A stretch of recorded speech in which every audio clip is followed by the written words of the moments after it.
Welcome back to another episode of Carolina's Closings. Today, we are joined by Amy Cromer up in the Triad area. Amy works for Hillcrest Real Estate, Realty, boutique firm out of High Point. She is the CEO of a team of 12 that she started in 2019. She is incredibly proud of that team and everything they've been able to accomplish. She is 11 years back in business at full time, which she'll get into here shortly, how we got back into it. And she's been able to help hundreds with an S of families here with buying and selling real estate in that time. So, Amy, welcome to the show. Thank you. It's great to be here, Drew. Thanks so much for asking me. Yeah, it's a pleasure. So let's start with that. 11 years back in the business. Give us your story on how real estate's been involved in your life. Yeah, absolutely. Absolutely. So I originally got my license back in 1998. So it's been a hot minute since I have had my license. And back then, I did different things with my license, as you can do. So if anybody on here is looking to get their real estate license, there are so many things you can do with it. But I started off as actually the kind of the administrative person for our real estate school at the firm in Raleigh. I was actually in the Triangle area of Raleigh, Durham, and Chapel Hill, and started off that way, and then transitioned into executive assistants, and then also transitioned into real estate and actual residential real estate, and then into an administrative role. I'm not saying that very well. An administrative role in one of our field offices. And just in support and being able to do the financial side of things as well. So I was able to do that my first real estate go round. And then I took a break after my daughter was born. She's now 22. But after my daughter was born, I took a break because I felt that maybe I didn't need to be in a commission-based role and I needed to be more in a corporate role. So I went into the corporate world, did a bunch of stuff for 10 years or so, and then got back into real estate and just have really, really loved it. I missed it. I had a passion for it, and I left that passion thinking I was being very practical.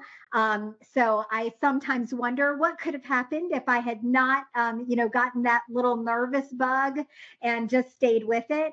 However, everything happens for a purpose and a reason. And I feel like I came back much more motivated, much more focused than I may have been had I stayed with it through that time. I stopped my first round of real estate shortly before the crash, so to speak, of 2008, and then got back into it in 2015. So that was kind of my journey along the way. And I was with Keller Williams for 10 wonderful years.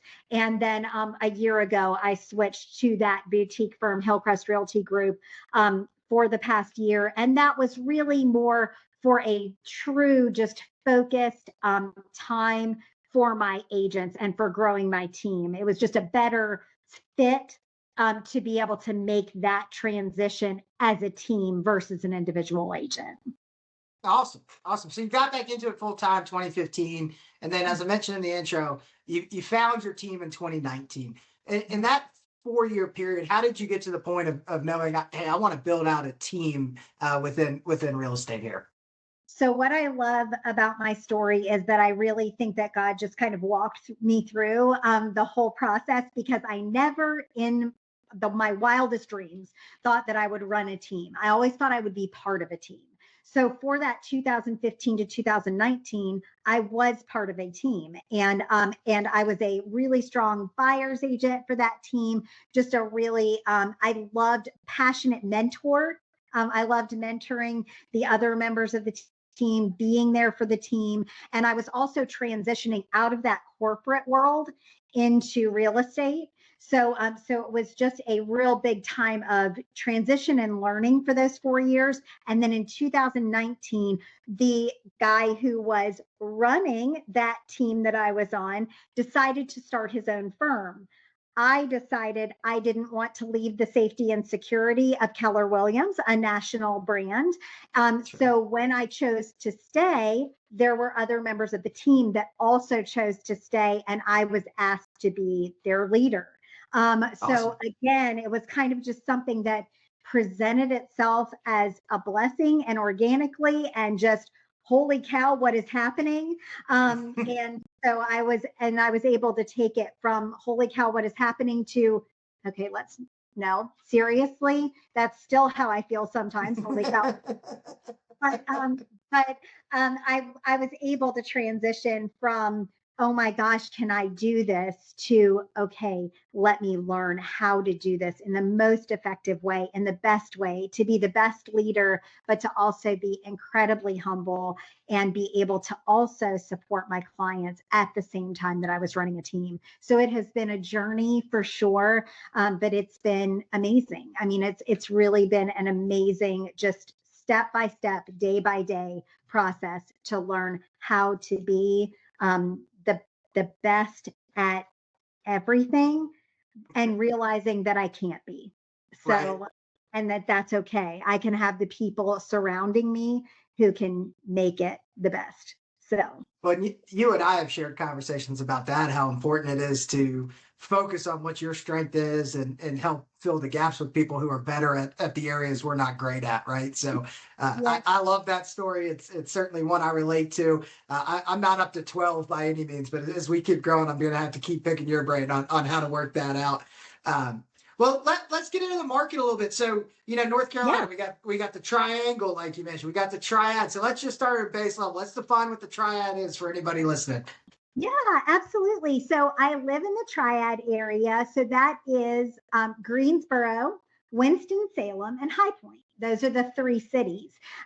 So whereas just like the triangle, Raleigh, Durham, Chapel Hill, and people are very used to kind of hearing that. And I think even nationally, people are more used to hearing that than the Yeah. Triad. What we're known for, obviously, Winston-Salem has Wake Forest University.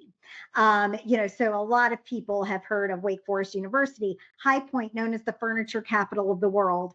So we definitely have a lot of furniture companies and a lot of things that happen. The international furniture market that happens for us twice a year here in High Point, in the High Point area, and then Greensboro, of course. Great institutions in terms of colleges and everything, and also a great host of the tournament for years and years and years, the basketball, NCAA basketball tournament.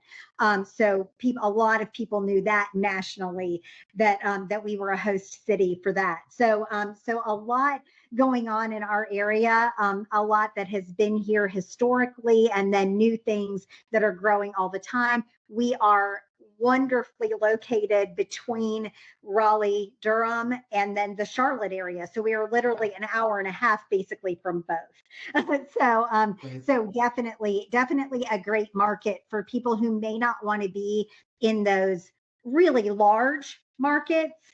We are more of a mid-sized to smaller market at times, and can Yeah. offer a bit more, usually a bit more affordability with still the opportunity. Cool. Yeah, I'm certainly familiar with the furniture market. My wife and I live in Hickory, so we share some furniture love with High Point, and have a lot of friends who are at that market quite a bit.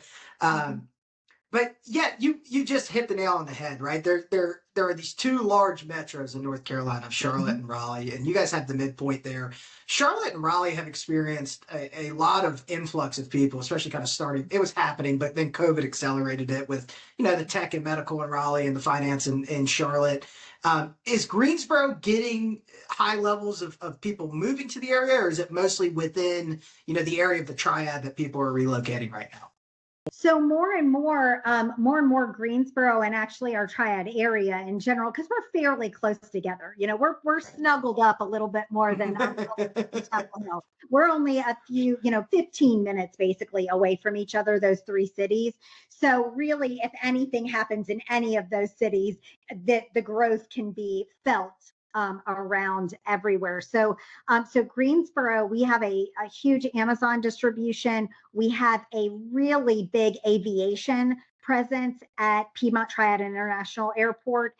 So that little bitty Greensboro airport that people were like, oh, that's just like a regional little gem. No, it's an international airport, and right around it, there's a big FedEx hub, there's a big Honda Jet. So that we really have quite a few things that are happening in aviation right around here. We just literally hot off the press. There is a data center. That's a hot button topic right now. Yeah. It's going to be right outside of the Winston-Salem, Greensboro area. It is just now going through the approval process, but that is expected to bring in quite an influx of people. We also have a Toyota battery plant that opened just south of us, basically. So that is feeding people into our area as well. So we really do have quite a bit of growth and activity going along, and then a lot of cultural things. The Stephen Tanger Center for the Performing Arts opened in Greensboro a few years ago, and it has brought like the Broadway series touring and everything. So a lot of those cultural things are also coming into the area, which is encouraging more and more people to maybe look outside of those larger metropolitan areas and more into our small town feel. Yeah, no doubt about it. Yeah. So do you notice any big differences in either, buyer and or seller trends as you go from High Point to Greensboro to Winston, or do they feel pretty harmonious in terms of how the real estate markets react to each other? So the three cities are really quite similar in terms of things. Fairly, as you said, harmonious. But we do have some areas around here that are definitely, we do more rural real estate as well. So even though it might be closer in rural, like maybe 30 minutes from these big cities, we Mhm. do quite a bit of rural business outside of just the cities. Whereas with Charlotte, for example, you have a very large city, and even the outskirts still feel like cities. Right, With us, you have these cities, and the cities are pretty much the city. And right. and that's it. Whereas you go 30 minutes outside of the cities, and everybody's on septic. We're looking at the cows as we drive by. We're doing different things. We do farm properties. We're looking at lake properties and that type of thing, because we do just have more outskirts and things that are less city and more country in Got it. this particular market when you're looking at radiuses around the city. And in those rural areas, is it a mix of people that are living there as their primary residence, or are these people, purchasing these as investment properties at the lake, or are they purchasing horse farms, for example? Like, how would you define, those rural properties and the use for them? So, such a great question. We definitely have a big equestrian presence around here. The Oak Ridge area is huge for horses and for equestrian things. We also have a lot of farming in terms of not only horses, but also whether you're talking about crops or anything along those lines, very functional farms.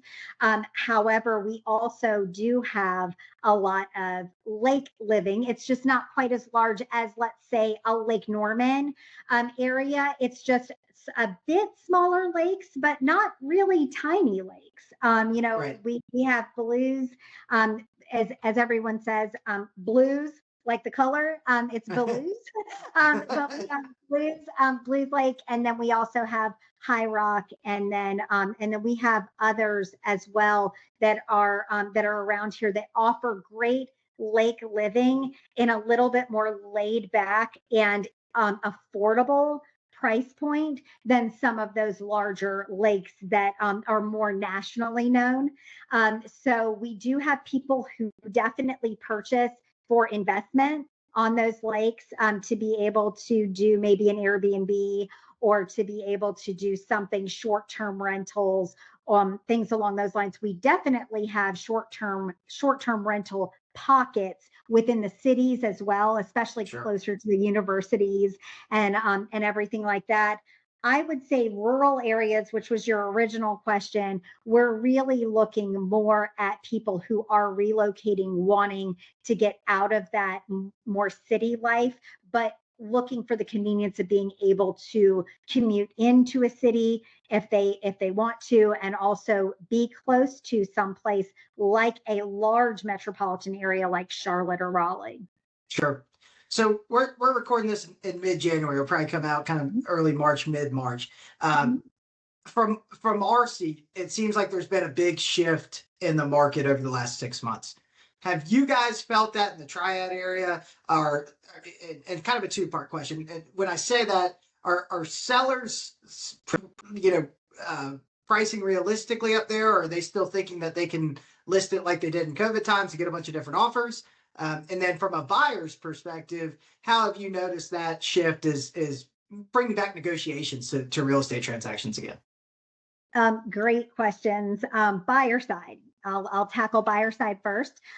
Buyer side, I will definitely say there seems to be more flexibility, more options in terms of things. Our inventory has definitely gone up dramatically from 3 years ago, Sure. but has definitely continued to increase a bit at a time. So our buyers are feeling like they have options now.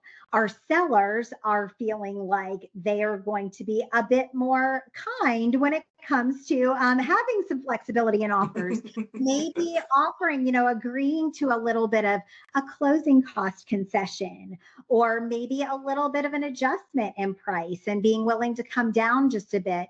Now, depending on the agent, it's very around here, especially very agent centric as to the pricing of the Mhm. houses.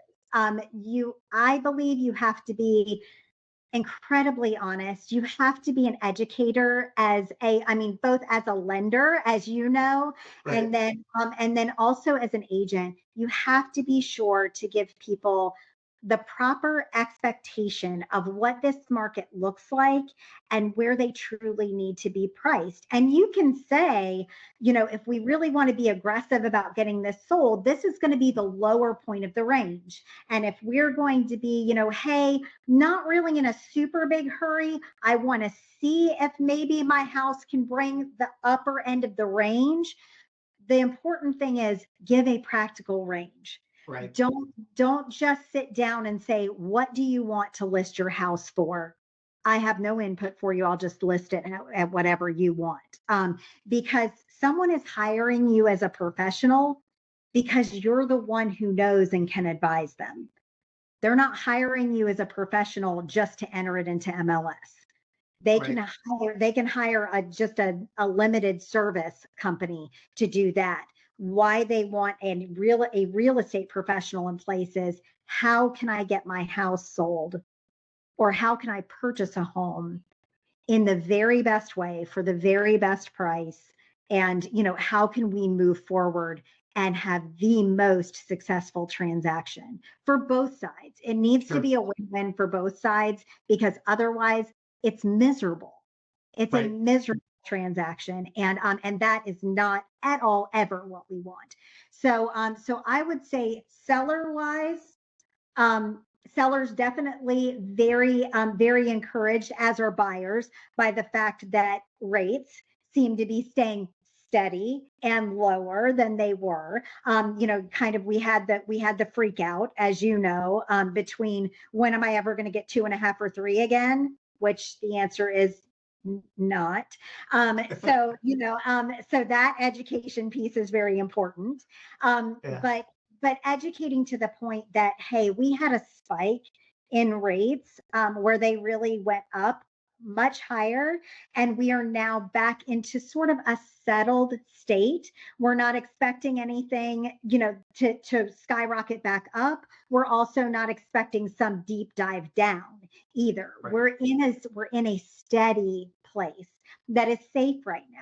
And no, it's when it comes to buyers and when it comes to sellers who need to buy as well, it's so important to say refinancing is always an option.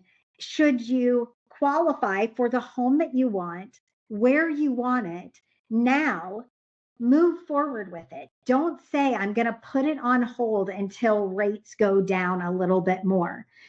Wait, don't wait. Go for it.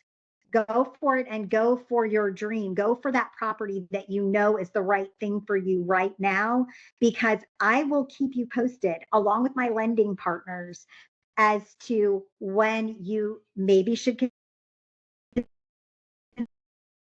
a refinance. We'll go ahead and get that taken care of and see what we can do for you. But the biggest thing right now is that I am seeing some motivation on a buyer's side, but also that helping the seller side as well.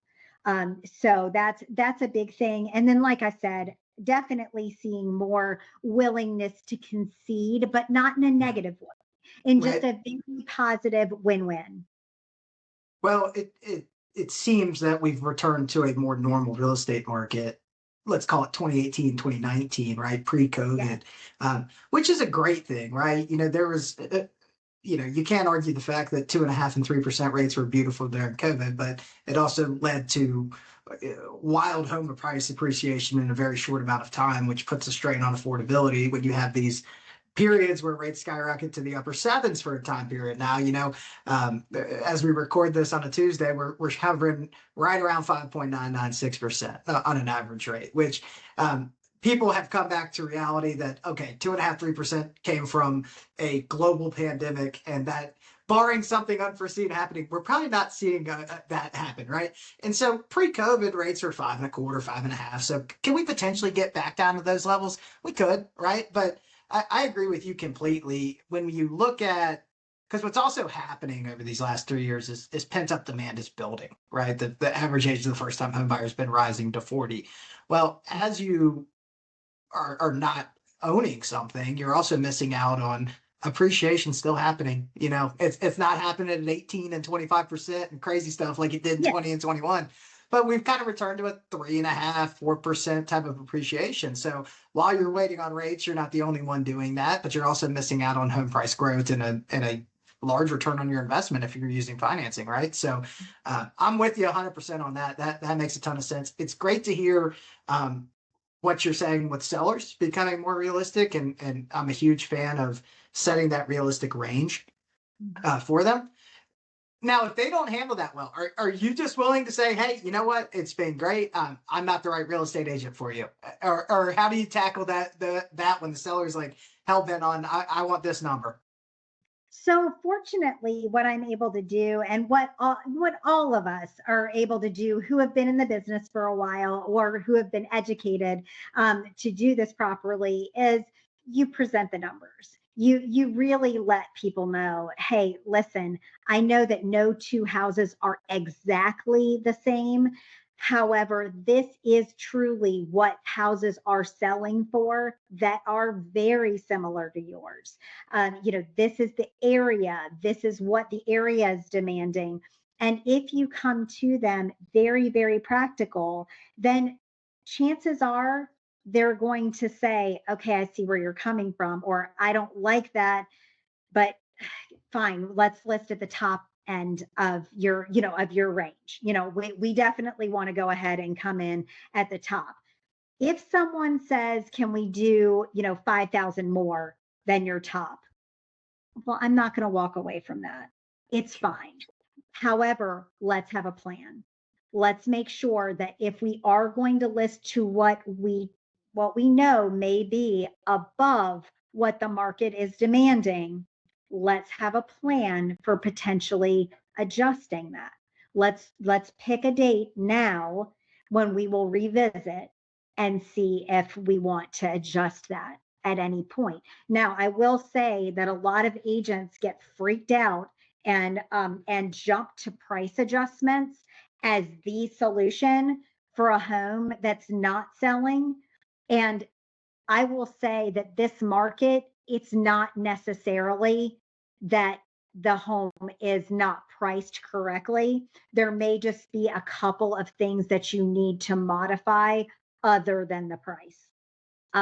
So that's incredibly important to be sure that, if you're an agent, give that feedback to the sellers, make sure that they know what is coming back consistently as something that may be the hesitation for a buyer. Maybe you're willing to make that concession. Maybe you said, like many sellers do, let's price it up here because you can always come down. Well, maybe there's several buyers who have said it's a lovely home, but we just feel like it's priced on the upper end of the market, and we're just not ready to make a move on that when we know that. Well, have that conversation with your sellers to say, hey, sellers, I get it. We've consistently now had 5 people who were very interested in your home, 5 potential buyers who thought it might be the home for them, but they were hesitant because they knew that it was the top end of the market. Would you like for me to go back to those buyers agents and say, hey, listen, there may be some flexibility. Bring us an offer if you think that this might be the house for them, and let's see what we can do. And my sellers have been extremely good about that. So now, and I will say on the flip side, on the extreme, if I do have somebody who says, listen, I'm listing it for this, or this just isn't going to work, then I will say, this just isn't going to work. And that's okay. There's somebody out there who will work with you. I just need to make sure that I always keep my business consistent in terms of what I truly feel is happening in our market. And because I want to give realistic expectations. And the last thing I want to do is give you a realistic expectation that we're not going to sell. Right. Yeah, I think that's so good. You mentioned that earlier, how important the expectation setting is at the beginning. You mentioned a plan, right? So when you talk about a plan with the sellers on that, is that, hey, it's been 2 weeks and we haven't received an offer, it's been 30 days. Like what does that usually look like we need to have a conversation about either concessions or price drops? So honestly, it's changed based on the market, and it changes based on the market. Because if I see average days on the market in our market, in the types of homes that these homes may fall into, if I see days on the market of 30 plus, I'm not going to talk to someone 2 weeks in and say, we need to adjust. We need to really think about this. If I see a pocket, or 3 years ago, if I saw something that, our average days on market was 7, right, and we're going into 2 weeks, then I'm having a conversation at 2 weeks to say, okay, your house should have sold by now. However, we knew that we were priced kind of on the upper end of things. Let's think about this. Can we make just a minor adjustment? And sometimes it's minor adjustment, like $1,000. Other times it's, can we make, a bit of an adjustment, and it's $5,000. Depends on the price point of the house, how overpriced we may be for the market. And that conversation is different with every seller, based on their individual circumstance. That makes a ton of sense. Is there a price point or two in particular that you're noticing that's either still extremely hot, or a price point in particular that you're noticing is slow right now? Sure, absolutely.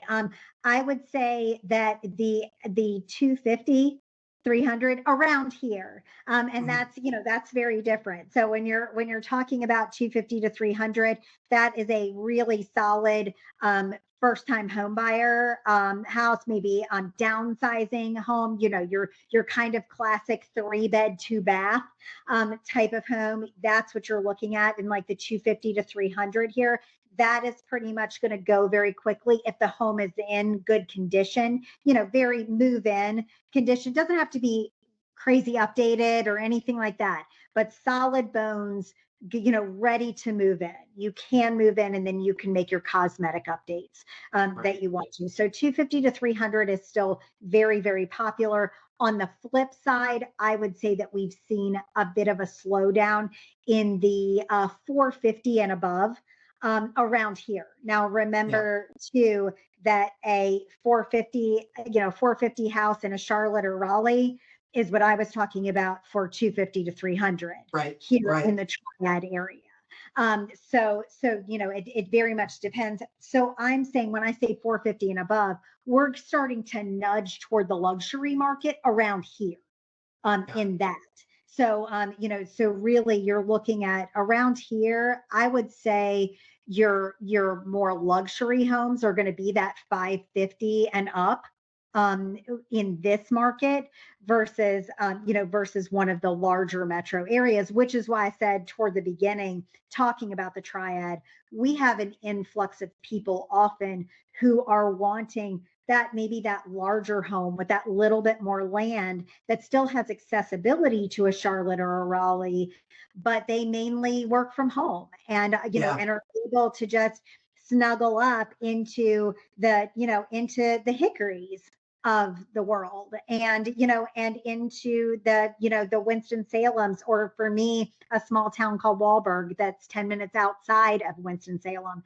We're able to get those, little bit more space, little bit more breathing room between houses and everything like that, while still having that accessibility. So that's where we can bring in that those people who may qualify in the Right. larger, maybe they qualified in the larger markets for that 450 and above, and they say, wait a second, I can go an hour outside or an hour and a half outside large market that I don't have to commute to technically, but I need access to.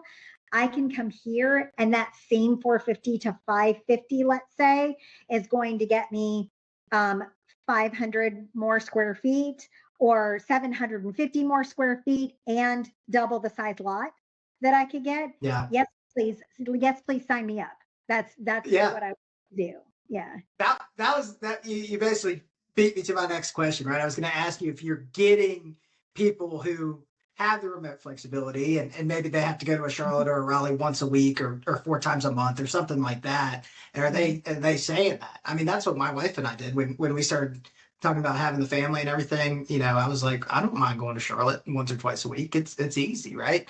And the bang for your buck was great. Um, Awesome. That is really insightful. That's really cool to hear, that market is growing. I think as remote work continues to be something that exists, I think these areas will really do well. I have heard. I have not. So you'll finally have to answer this for me. I have heard there are a ridiculous number of homes planned from that kind of Greensboro to Raleigh corridor. Have you heard anything about that, or do you have any insight into what maybe the next 10 years look like in that corridor? Oh, thousands, thousands. I mean, I mean, every time it seems like literally every time I drive down the road, even a road I've been on yesterday, I'm seeing clearing taking place. I'm hearing about purchases. I'm hearing the bigger companies like a DR Horton, type of, kind of national, more, what was called track building, which I Right. don't like that. I don't really like that phrase, but just kind of those more cookie cutter Yeah. style neighborhoods. Every lot's kind of the same size. That the house plans are predetermined. This is what you have. There's no real custom except for some of your tweaks and your cosmetic items. Those types of neighborhoods are really, really exploding still, Right. especially since we talked about the fact that we're a lot more rural here. So as those rural areas start to get purchased, they're being sold to companies like that are going Yeah. to add, 150 home neighborhoods. So when you're talking about that pop, and if you look at the I-40 corridor and you look at all of the land that is accessible to the I-40 corridor, it's being snatched up because Right. these companies, these builders know that Raleigh, Durham, Chapel Hill is a hub for so many things. Greensboro and Winston and High Point is growing into hubs for different things because we're more affordable to bring your big business, to Right. bring your big, I don't know, warehouse type style business.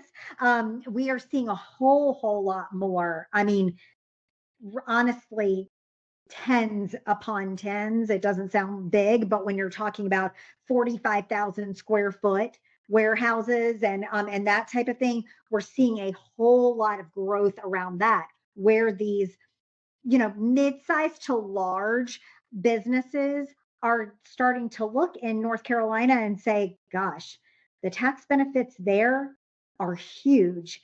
We need to bring at least a big center of our business to that area. And we are definitely capitalizing on that around here. And with that comes that home building, because quite honestly, our current existing inventory just would not support the building of new facilities.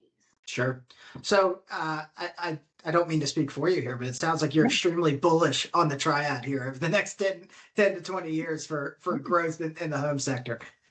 Absolutely, absolutely. I think well, you can only grow so much, right? Right. When you're a Charlotte and when you're a Raleigh, for us, they're going to naturally expand up and out. So if we have Raleigh from the east and Charlotte from the south, we're just naturally that pivot point in the middle. And so as they start to grow and spread, it then all of a sudden becomes, it's it ain't sexy, but it's a blob, you know, a big blob. So, You know, but it's great. I mean, I mean that in the very best way, that yes, I am very positive about what our growth is going to look like here in the triad, because of the fact that different companies and are finding these pockets just north of Charlotte, just west of Raleigh, to build their facilities and to bring that life and and those folks in to us and to our area.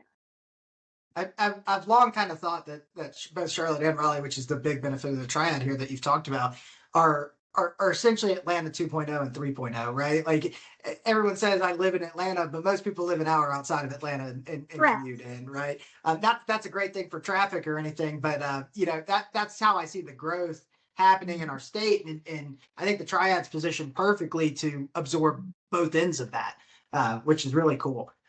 Well, hey, I want to get into like your business as a whole here too. So, Yeah. walk me through from the time you meet with someone and they're saying, "Hey, I want to buy a house." What does that look like from the time you meet with them to when we get to closing and beyond closing? What you continue to do to help your clients? So buyer wise, Yeah. when I am meeting with a buyer, what I want to know more than anything is what is, I mean, my people tease me all the time about being Tinkerbell and wanting to spread pixie dust all over the transaction. But what I want to know is, where's your heart in this? It's for me, please don't just talk to me about your head stuff. Don't just talk to me about the numbers. Don't just talk to me about, I understand that you want something for the best price. I understand that you want something that fits your budget. That's no problem. You and your lending specialist are definitely going to talk through what that looks like. My job is to listen to what your definition of home is, what makes what makes your heart flutter, or what relaxes you when you think of the word home. What is that? When you close your eyes, and I make people do this sometimes, freaks them out a little bit sometimes, but I say, when you close your eyes, tell me what you see as home. Tell me what you're looking at. Are you looking at a big kitchen where you love to cook and you were so excited to get home at night to be able to cook? Or are you looking at a big backyard that has dogs and kids and whoever, whatever, running around, the entertainment that you want to do? Or are you an introvert and what you really, really want is just a great screen porch to be able to chill out on beautiful days? And then you want a nice, wonderful, cuddly primary suite to be able to come and just know that you can have your rest and find your rest after a crazy day there. Tell me what it looks like. And it's amazing what people share.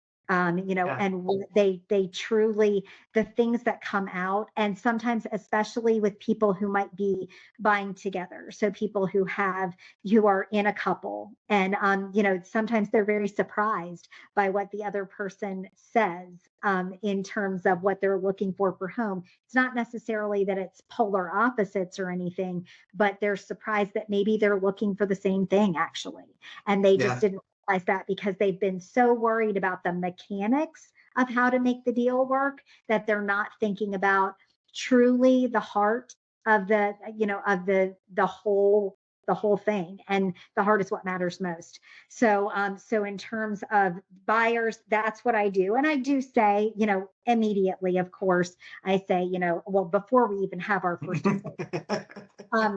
do you have a lending specialist that you're Yeah. working with? We really need to know. I am so not in the business of disappointment. So the last thing I want you to do is walk into a house that is $50,000 more than you feel comfortable with in your budget. I'm not going to tell you you can't afford something. What I'm going to tell you is that you have a comfort zone. Everybody has a comfort zone. When you talk to your lending specialist, you need to go to your lending specialist with your comfort zone. If you say, hey, Drew, this is what we feel comfortable with for a mortgage payment, Drew is going to take that number and figure out what that price range needs to look like for you versus just telling you, hey, you qualify for $600,000. And then you Yeah. having no clue that $600,000 is actually going to have you eating like, celery sticks and Rice and beans. and and that's it. That's what you're living on, or you're growing your own because you can't go out and do anything. So what we don't want is for you to be in a situation where you feel like you are strapped, like you're paycheck to paycheck. You need to know what you feel most comfortable with. And your lending specialist, anyone who I refer you to, is going to be able to help you figure out what those numbers look like and where that comfort zone is. And then we go on, we do the dreams. And then we go ahead, and throughout the process, I'm listening. Every showing, I'm listening. Oh, wow. This is what they really like, or, they really love this, or their kids loved this part. We're close to a park, those types of things. I'm listening, I'm internalizing so that I can continue to narrow down the choices and the options and the things that we're looking at. Then once we find something, I'm partnering big time with a lending partner just to make sure that we're staying on the same page throughout the transaction as you and I did. Yeah. And then afterwards, how are you doing? You said that you loved that living room space, but gosh, you hated that color. Have you seen it? Send me a picture. I can't wait to see. Do you need help finding a painter? Do you need help finding that fence company that's going to help you get those fur babies protected in a fence? So it's just different things like that. And then of course there's annual events that we have as well that I definitely get back in touch with my folks and say, hey, I'd love to have you be a part of this. Awesome. I haven't stopped smiling as you describe that because it makes me laugh a little bit. Anytime we're talking to a client, I'm like, Amy gets the fun, sexy part of the job. You guys get to go imagine your life in this house. I said, I have to have the real conversation with you about the numbers, right? But I love what you said because I think one of the biggest, and we lead off a lot of our consultations with this, like one of the biggest things that we see people make the mistake on is they ask the question, what is the max I'm pre-approved for? And I said, I Yes. will give you that number. However, we are going to back into a number that actually feels appropriate because there are two numbers. There are what you're pre-approved for, and there's what you're actually comfortable paying every month. And usually those numbers are wildly different. So let's get on the same page there so that we can get them over to you all to have a great, successful search to say, if we're at this price point, we're meeting what we want in a home, but also what we need from a financial standpoint as well. So Yeah, and I'm able to show you houses that I know if you walk in and fall in love, we're writing an offer. Like right. no doubt, no hesitation. We know that you can afford it. You feel comfortable, like we can power through. And if we walk into something and we don't know that, and we don't know those numbers, and we just know that you qualify for, X number, you could make an offer and get those numbers crunched afterwards, which would be awful, and figure out, oh my gosh, we can't afford this. And Yeah. that is the very last thing. I want us to be The able to worst. like jump in with both feet and I love it. This is it. Let's go. So Well, hey, you mentioned a couple things too. Like you mentioned lending, you mentioned painters. Like how a lot. This is what I like to talk about on these with all of our guests is a lot of times people, if they're the first time buyer, they haven't bought in a long time, they kind of forget how many people play a factor in completing a real estate transaction. So you as the agent, they're very reliant on you for connections in that space. So how do you go about vetting a referral partner, whether that's lending or inspecting or insurance or let's go on and on. How do you go about vetting those people? well, it's definitely an initial conversation. It's about, what are your experiences? What, let's talk. Let me make sure that your style fits in with our style because culture and the culture of our business is very, very important to me as a leader.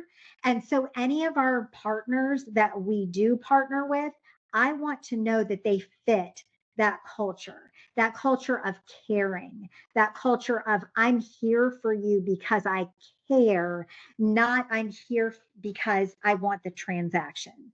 And that's no matter what. And you've experienced partners that and you discover that are just transaction, transaction, transaction. I'm not about that, and so that's number one for me when I'm vetting is let me have a conversation with you and make sure that you're going to have the level of caring about the client that maybe not to the extreme that I do because I'm truly walking through every single step, but at least if you're an inspector, you're coming at the inspection with caring. You are not coming at it to scare them to death. You're not coming at it to potentially jeopardize the transaction. So I need to know that about every inspector or every company that I use. For my lenders, I need to know, are you going to partner with these folks and let them know that you care that this is successful for them, that you care what budget that they're in, not just that you want the sale, you want to be sure that they can live the way that they want to live in their new home. So that's very important. Also, of course, referrals. Referrals are the heart of our business, right?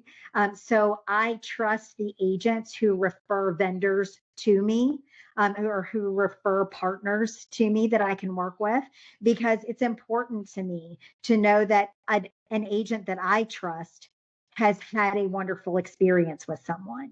And then just like our clients, we want our clients and our customers to refer people to us because they felt like they had a wonderful experience.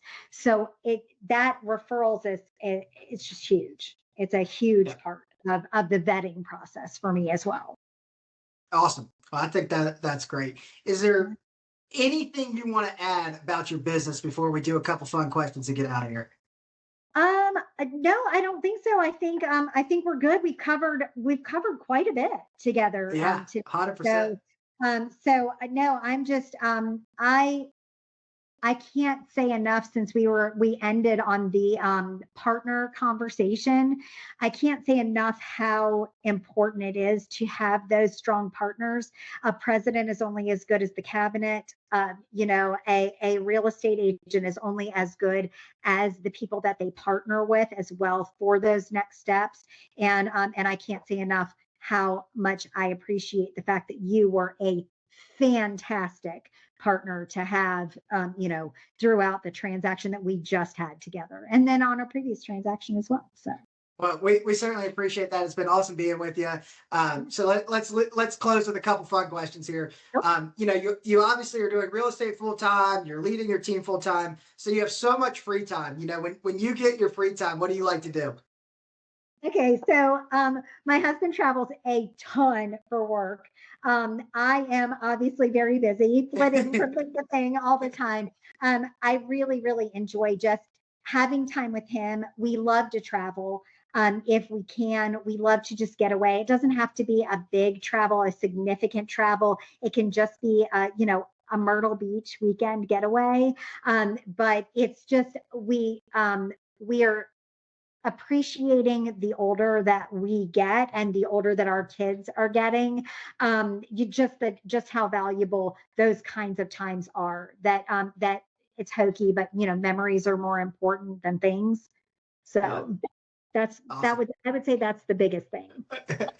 All right. Of the three cities in the Triad, which one's number one to you?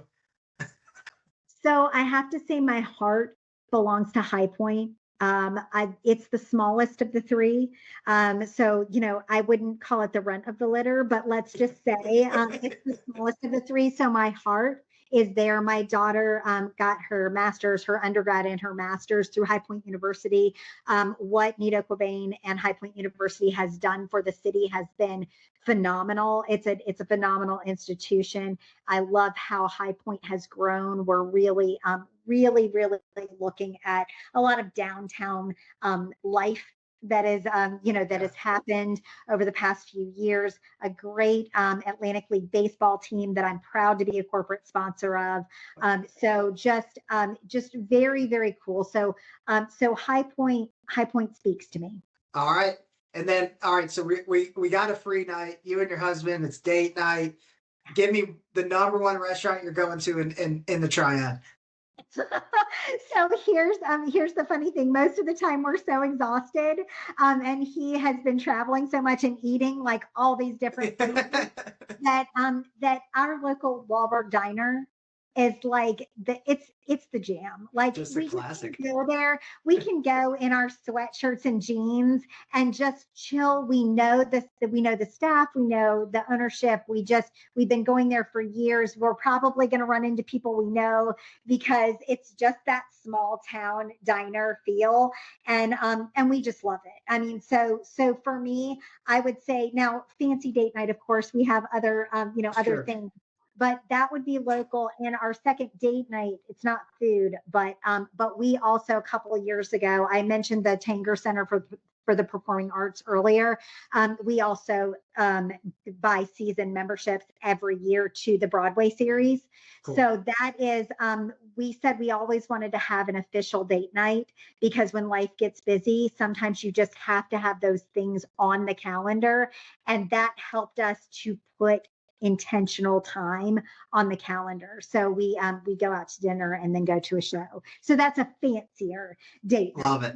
Love it as well, but it's very regional. So well, Amy, it's been a pleasure. If people want to get in touch with you, what is the best number and email for them to reach out to you on? Yeah, absolutely. So my number is 336-491-8533. My email address is easy, Cromer Property Group, which is the name of my team, Cromer Property Group @gmail. And my website, very much the same, cromerpropertygroup.com. So super easy. Awesome. Well, it's been a pleasure having you. Appreciate you being a guest, and we'll get out of here and get back to serving more families. Thanks, Drew. That sounds great. Thanks again. Thanks, Amy.